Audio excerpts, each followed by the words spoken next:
Hi, I'm Samantha Fiesler, And I'm Justin Evinger. and we're the Four Leaf Clovers. So recently in the Sports Business Journal, there was an article that talked about the U.S. women's national hockey team and how they're going on what is called the Time Is Now tour. The tour is starting in Boston, and it is going all the way across the country to San Jose. So in Boston, the start of the tour, they were able to sell the arena of 7,000 people, even though the United States lost 5-1. One of the players commented after the game that it was great to play in that type of atmosphere. Now both teams are currently preparing to play in the Fourth Nations Cup, which is part of the Time Is Now tour. And now here's a little interview with a few people that might have an opinion on the upcoming tour.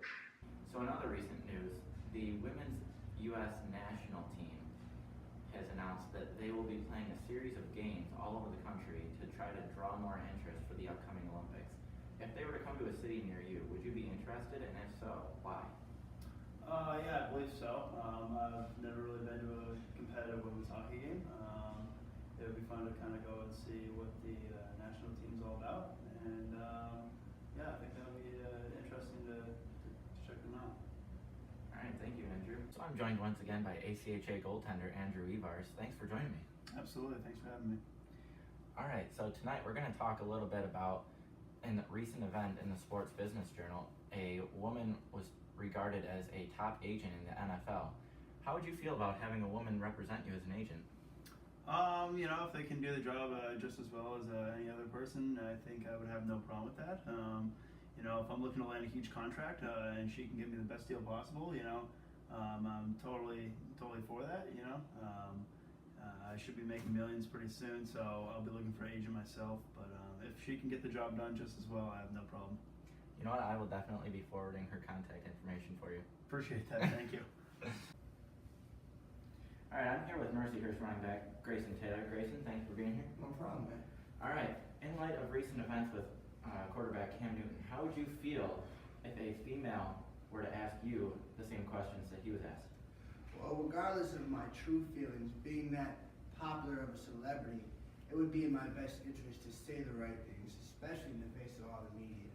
So it was a little silly of him not in that situation to be a little mature. Okay, now, in recent events, there has been a female agent that's representing numerous players in the NFL. How would you feel if a female agent approached you and wanted to represent you? Well, honestly, I feel like women get things done sometimes, a lot of times, better than men do. So I would have no problem a woman being my agent. All right, Grayson, thank you. Yeah, no problem. Hi, this is Celine Frappier. How are you? I'm good, how are you? Oh, I'm good. Okay, so I'm going to ask you a few questions. Sure. Okay, so what do you think about the 7-game, the Time Is Now tour being showcased in a bigger venue?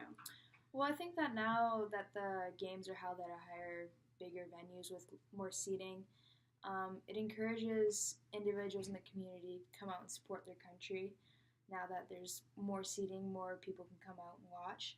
I also feel that now that the fact that they're staying in larger venues, that they'll have more contracts with TV providers and have more TV time, which will help promote the women's game and as well as female athletes in general, which is very nice. And the fact that this is happening, it really demonstrates how the female game of hockey is growing and that the professional female athletes in general is growing in the sport community, which is great. Mm-hmm. Okay, so you mentioned a lot about how the female game has grown. Back in March, the USA women's national team went on strike to take a stand for equality. What are your thoughts? I think that it's great that they did this. We as females should be treated equally to males. I think that the strike really opened the eyes of the public of the inequalities that female athletes face compared to those to male athletes. We sacrifice just as much time and effort that the males do. Therefore, we should be treated and receive the same benefits that they do with equipment, travel, pay, and such. And I think that this stand really helped move forward the female athletes in all sports. Well, thank you. Thank you.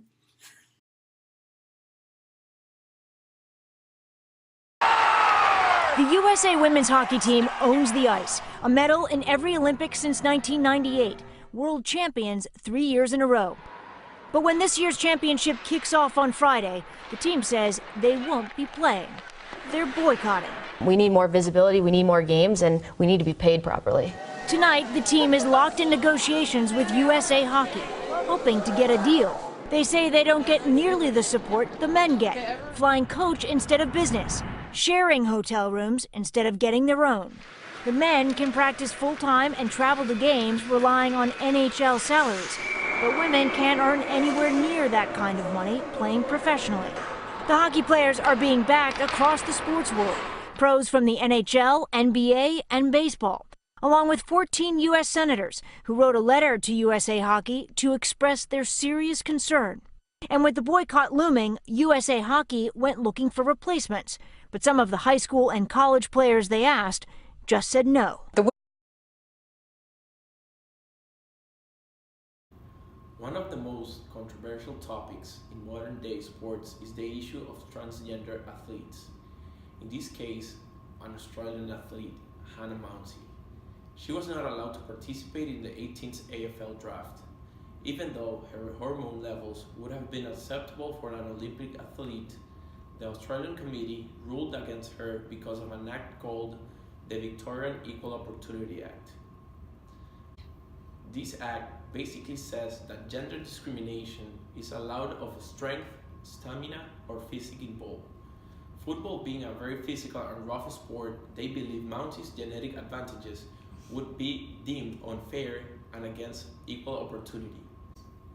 Mounsey, who is 6 feet 2 inches and weighs 218 pounds, would clearly have an unfair advantage over her naturally born woman teammates.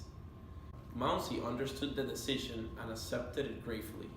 She understood the situation and admired the correctness of the decision making.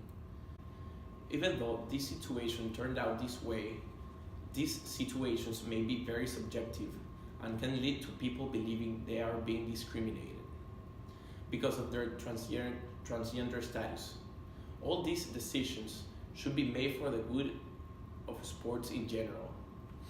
Some forms of media believe it's disrespectful that committees deciding on this came out with this verdict only weeks before the draft. This, in some eyes, shows subjectivity and maybe even personal discrimination. Other sources like Chip LeGrand defended the AFL's decision because of the player's large size and weight, making it unfair for her to play in the AFL team. This decision was taken but also left open for Mounsey to reapply for the 2019 draft. Well, the AFL have rejected the nomination of transgender player Hannah Mounsey for the 2018 AFLW draft. An AFL subcommittee carefully considered all of the information provided by Ms Mounsey, as well as the available data on transgender strength, stamina, physique, along with the specific nature of the AFLW competition. It also said the decision relates solely to the 2018 draft, and that Ms Mounsey may nominate for future AFLW drafts and for registration in other Australian football competitions.